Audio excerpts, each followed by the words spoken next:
Hey there, YouTube. Thank you for tuning in now and in the future.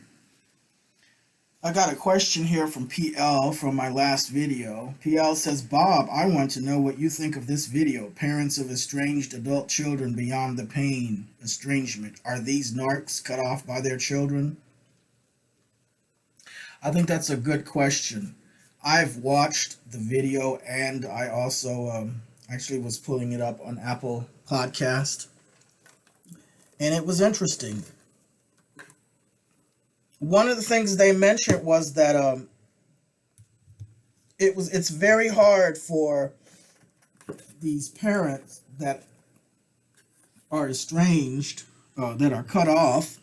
Excuse me. It's very hard for them to deal with a son or daughter that won't speak to them. And they mentioned how it's easier for someone who has had a son or daughter pass away in death, because then they have closure. But to know that their a son or daughter is alive and just refuses to have anything to do with them, they can never get any closure. And some of these people have had sons or daughters that have cut them off, pass away in the middle of the estrangement. So there's never ever a chance for resolution ever, because that person has passed away in the middle of the estrangement. And I found that quite noteworthy. I found it very noteworthy. As to my answer on that, no, I don't think every parent that has been cut off by their adult son or daughter is necessarily a narcissist. I know that there are parents out there that were good parents that didn't abuse their sons or daughters, and for whatever reason, they have been cut off. Sometimes that happens when the son or daughter is involved in a high control situation, be it involved in a high control group or in a high control family. Sometimes they meet someone, a significant other, a boyfriend or girlfriend or a spouse, and that spouse influences them to cut off their parents. Or that cult influences them to cut off their parents. Okay? I totally know that that happens. But now this podcast mentioned that this was an epidemic all across the globe, that adult sons and daughters are cutting off their parents and abandoning their parents all across the globe, and it's an epidemic. And I gotta say, if this is an epidemic, then we need to look at the culprit. Now, to hear from some of these people, these estranged parents, I noticed that there is a pattern there. 9 times out of 10, nobody knows why. The story's always the same. Everything was going well, everything was fine, and then all of a sudden, out of the blue, they were cut off. And again, that may be the case with some, but I don't know if that's the case with most. Maybe it's because my experience, I'm biased because of my background. You know what I mean? I can't feel too much sympathy for these people, because in the back of my mind, I know how these narc incubators and narc sperm donors work, these narc parents, these narcissistic and toxic parents. They will never, ever, ever, ever, ever take responsibility for their hand in that result, in having been cut off. They will never, ever, ever, ever, never will they. It's always someone else to blame. Someone else and something else. They will blame that son or daughter. They will blame their own spouse. They'll blame whoever the son or daughter is with. They'll blame it on the rain. Blame it on the rain. Just don't. Whatever you do, don't put the blame on you. Isn't that song?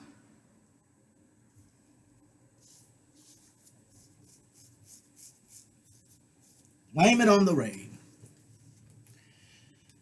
So, no, I don't think all of them are narcs. But I just can't help but wonder if this is such an epidemic, is it a bigger epidemic than child abuse, or is it about the same as child abuse? Because if we're going to look at epidemics, let's not forget that child abuse epidemic. Okay?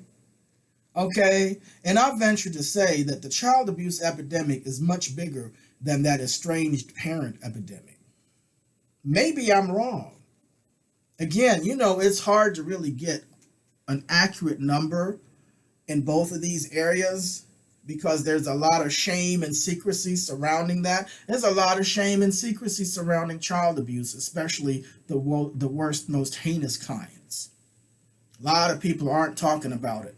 They just want to move on and with their life and suffer in silence. And meanwhile, the next generation repeats the cycle because the adults aren't doing their part. So I venture to say a good bit many of these estranged parents of estranged adult children, a good bit many of them are. Good bit many of them are, if not narcissist, something close to it in that dark cluster.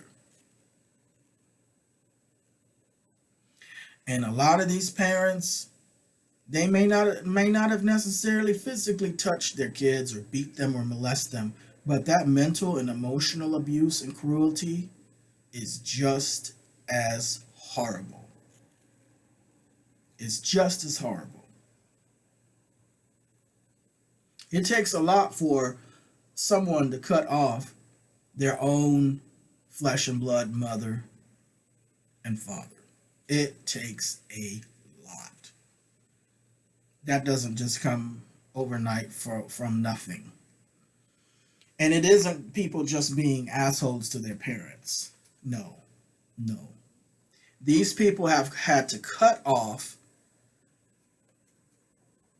their so-called parents, quote unquote, and I use air quotation in that. They had to cut them off for their own safety and well-being. This isn't about retaliation or revenge. This isn't about getting back at anyone. This is about preserving your own well-being.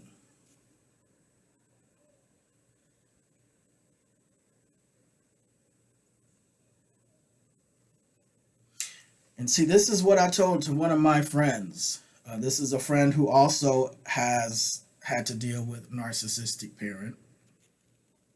And now my friend, this particular friend, I have several friends. I have quite a bit of people that I have talked to over the years who have had similar experiences in their childhood as me. Some of them more extreme than what even I went through, some of them less extreme. But nonetheless, the consensus is a cutting off. A cutting off. And in my case, I was shunned before I made that decision. I was shunned for simply having friends outside of the Jehovah Church. I was shunned. You hear me? Shunned. I had done nothing wrong. I was a normal young adult looking to meet new people. They just weren't approved by the cult. And there you go. I was shunned for being LGBT.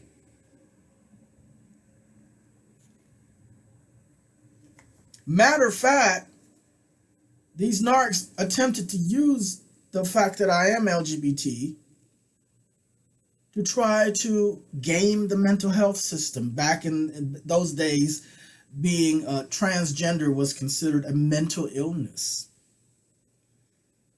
And, that's all she wrote. That's all she wrote in certain places of this country, backward places, hillbilly places. That's all they need to know. What? Okay. Nothing beyond what you say is going to be believed or credible because you're transgender. Done. DONE. Stick a fork in it. It is done. And you become an easy target. An easy target for further abuse because people know they can get away with it. Nobody's going to believe you. But in my case, like I said in some of the other videos, I laugh about it now because I have healed quite a bit. I've processed a lot. I went to a lot of counseling. I've got a huge support system. So, and I've had EMDR and all of that to detach and process the trauma and all of that. But in my case, I was told since my earliest recollection, since 4 years old on this planet, I was told all throughout my childhood and even into my early adulthood, I was told if I wasn't your mother, I wouldn't want anything to do with you. I mean, I'm this little 4-year-old kid being told this over and over and over.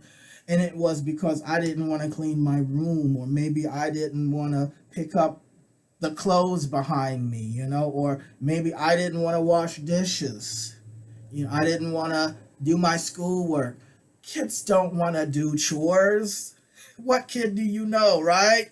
So, to be lovingly taught how to do these things, I was threatened with institutionalization. I was told, I'm going to give you up for adoption. I'm going to put you away in an orphanage. And when I was too old for that, when I began to be in my preteens and teens, I then turned into, I'm going to get you locked up somehow. I'll find a way to get you locked up in jail. Oh, yeah. Oh, yeah.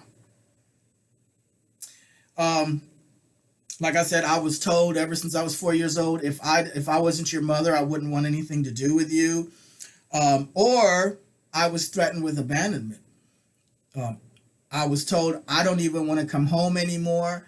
I hate coming home. I'm going to run away and never come back. And so when you're a little 4, 5, 6-year-old kid and you're being told this over and over and over and over throughout the years, throughout your school age years, throughout your preteens and teens, it does a number on your self-esteem. It makes you feel like crap, like you have no value, and you're constantly having the rug pulled out from under you. There's no sense of stability or safety there in your life. And then add to that violent physical and sexual abuse that your own mother is instigating. Not only is she aware, but she is setting it up and feeding off of it. So you can imagine, or can you? I hope you can't, because I think if you can imagine and understand, you probably have had some similar experiences or worse, and I don't wish that on my worst enemy. But in any case, in my case, I know that those narcissistic individuals, they can't be crying and feeling bad about having been cut off, because that is exactly what they have literally prayed for all my life.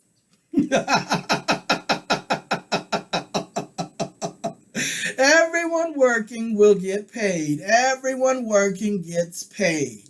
You reap what you sow. What you invest in, you're going to get the dividends from. So in my case, I'm 100% sure, 100% sure that having gone completely no contact and cutting off these people was the best thing I could have done for myself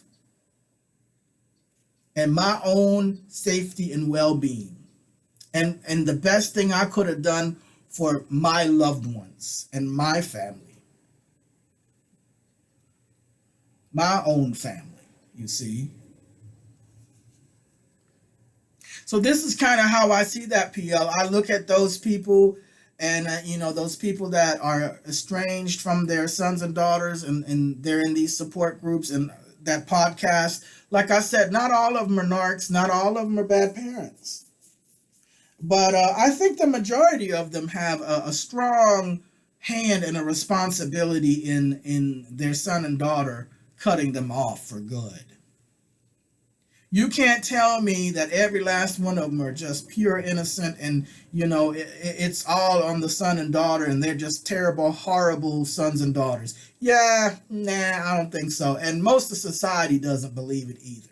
A lot of people will, they'll humor somebody, some old narc out there that's old and pitiful and alone, crying about, oh, my son doesn't see me, or my daughter doesn't talk to me, and I did everything for them, and I sacrificed my whole life for my kids, and now I'm old and alone, and they won't even talk to me.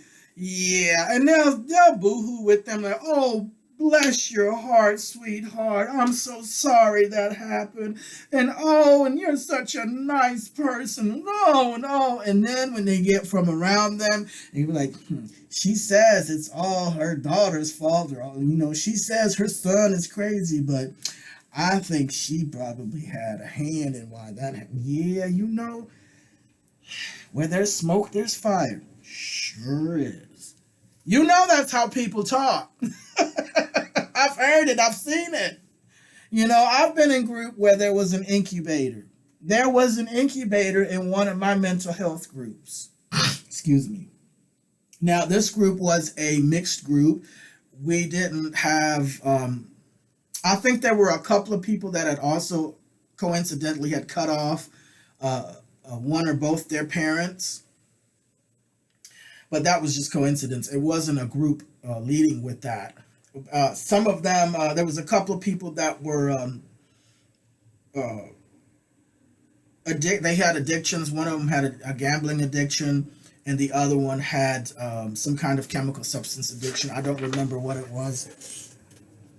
But now this other person was going into counseling because, among other things, one of the main problems she had was that neither of her sons would have anything to do with her. She had two sons, and not one, but both of them had cut her off. And it was really, really hard on her. I remember her coming to group and crying. And you know what? Before okay, like I said, I think I had been going to that group for a year and a half, okay?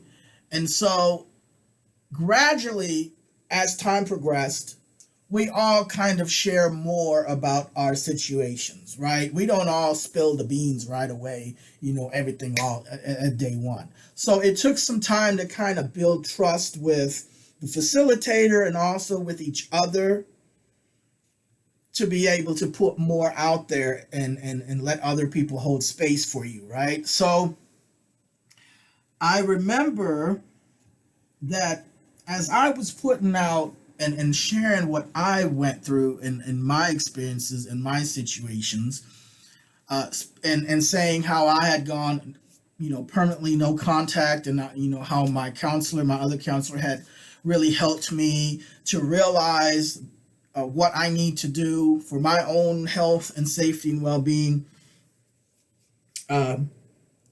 This particular one, she started talking about and sharing more about how her sons really don't talk to her, and she hadn't talked to one of her sons in over 7 years.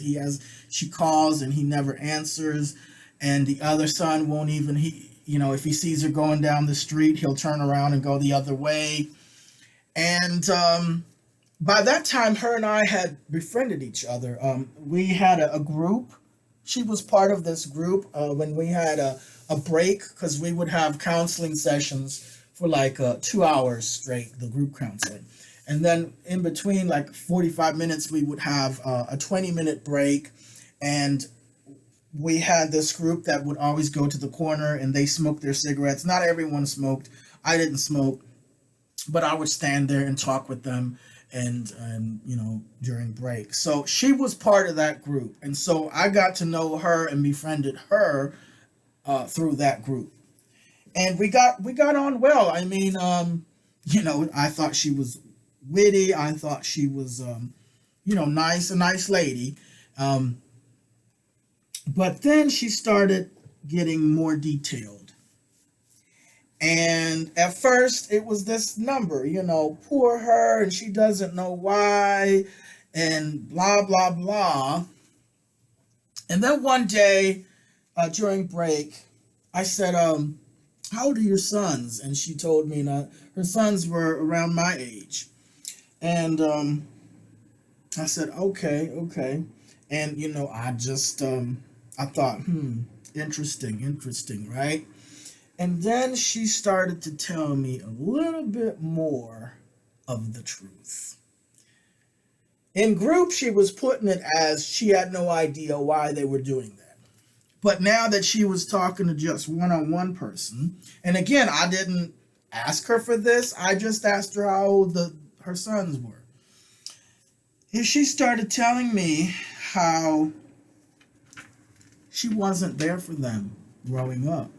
That she was out partying and drinking, and that she was eloping with different guys that she was wanting to marry, and she basically just left her two boys behind.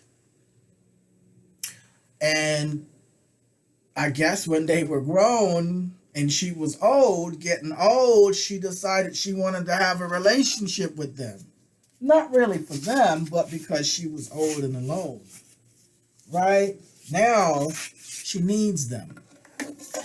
And that was the problem, because now they didn't want to be bothered with her anymore.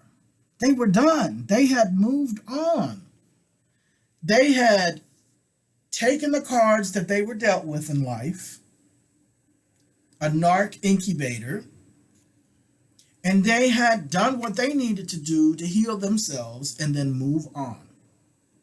And now, she's out. She's locked out. She's locked out of heaven. She cannot get into the club.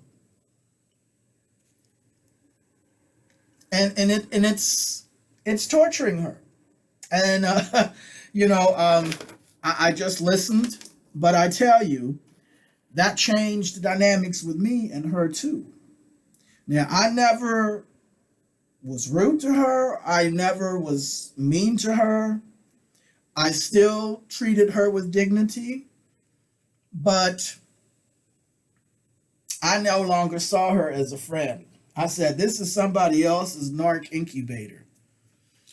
And even though she and I are on good terms, that's only because I'm not her son. Right? These narcs can be the best of friends to some people out there.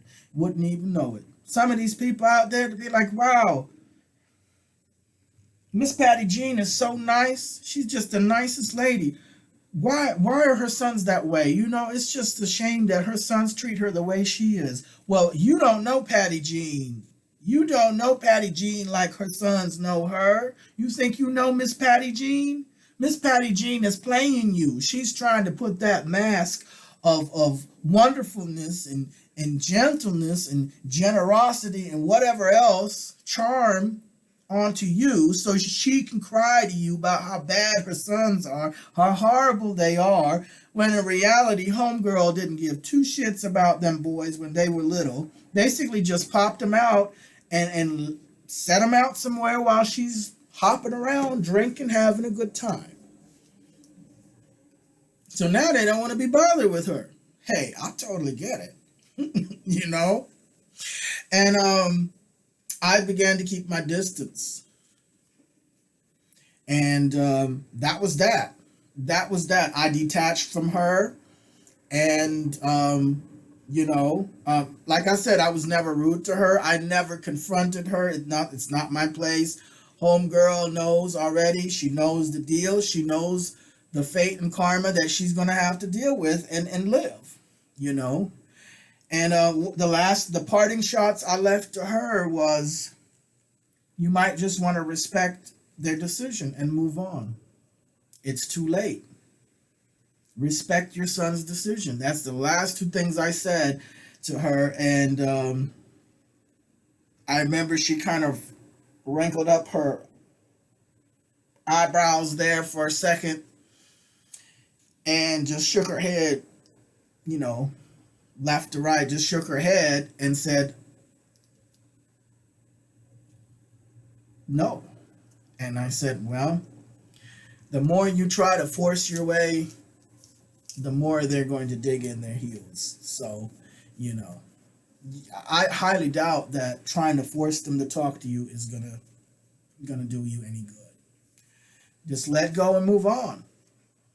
And of course, you know, that was the end of that. Parting shots. Move on. Respect their decision and move on. Leave them alone. Stop trying to hoover. Stop trying to do something now that it's way too late.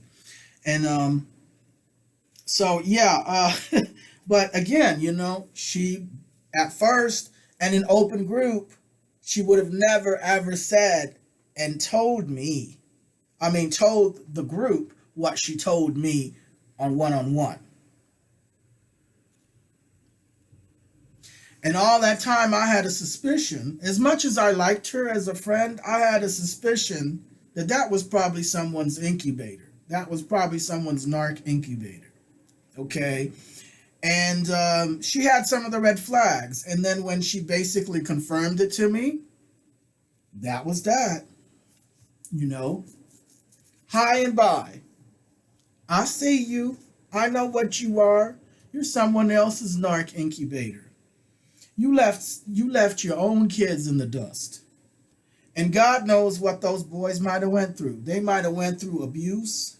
I mean, heck, you know, that's what these predators, they search out kids where the mother isn't around, right? That's the kind that they like. Easy prey, easy pickings. So, God knows what they might have had to go through because of you, your lack of being a mother. And now you want to be their mother because you need them. You are 70 and 80 years old. You're sick and lonely and alone, and you need them. So now, oh, we're family now, aren't we? Oh, it's time for family and unity now, isn't it? It's time to forgive and forget. This isn't about forgiveness. I have forgiven, but I'm still going to be in my own life and safe. I'm still not going to have XYZ people in my life. Not going to have it. No. And so yeah, I think I'm done talking about it. But yeah, no, I don't believe all of them are narcs, PL. But I'm very suspicious of the people in these groups, parents of estranged adult sons and daughters. I don't say children because these are adults. I don't know what society has with these backwards terms, you know. It calls adults children and then it calls children adults. You know, when we're talking about R. Kelly and Ghislaine Maxwell and Epstein victimizing the news, the journalists, even the victims say underage women. Get the fuck out of here. They're not underaged women. They are children. They are girls. Why are you calling it a woman when it's a 14-year-old child? You get it? And it's the same thing. Parents of estranged adult children. Children connotates underage, a minor. Adult children, that's an oxymoron. It's impossible. A child is not an adult. It cannot be an adult. You mean adult sons and daughters. You see, don't infantilize these people, because that's what these narc parents do. They love to infantilize their adult sons and daughters and to keep them in a certain kind of position where they can control and dominate. Because that's what they want. They want control and domination over their adult sons and daughters. They don't want to let go and let them be their own adult individual. They don't want to. They will never. Because to that narc, you are a possession. You belong to them. It's a lot like that slave master. The slaves were the slave master's possession. Like cattle. So that's about it. That's about a wrap. Only thing I can say for estranged parents is respect that adult son and daughter's boundary. Respect their decision to cut you off. Stop hoovering. Stop trying to reach out to them. Stop sending third party and flying monkeys to try to manipulate and rope them back in. Leave them the fuck alone. That's all I got to say to these people. Move on and just move on. Leave them alone. Respect their decision. Respect their decision. And another thing I can say is, while this doesn't apply to every single situation, most of you estranged parents out there have a hand in it. You have responsibility in making that result happen in your life, to where that son or that daughter has cut you off for good. You have a hand in that. You have responsibility and accountability in that. This didn't just happen to you. You worked at it. You worked hard at it, because it takes a lot for sons and daughters to cut off their parents. It takes a lot. So this epidemic, it's an epidemic of child abuse. Behind that epidemic of estranged parents and sons and daughters cutting off their parents is child abuse. You want to talk about epidemics? Talk about that. Talk about that.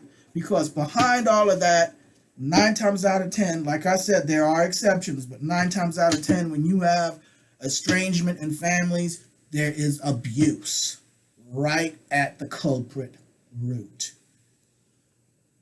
Unresolved abuse issues.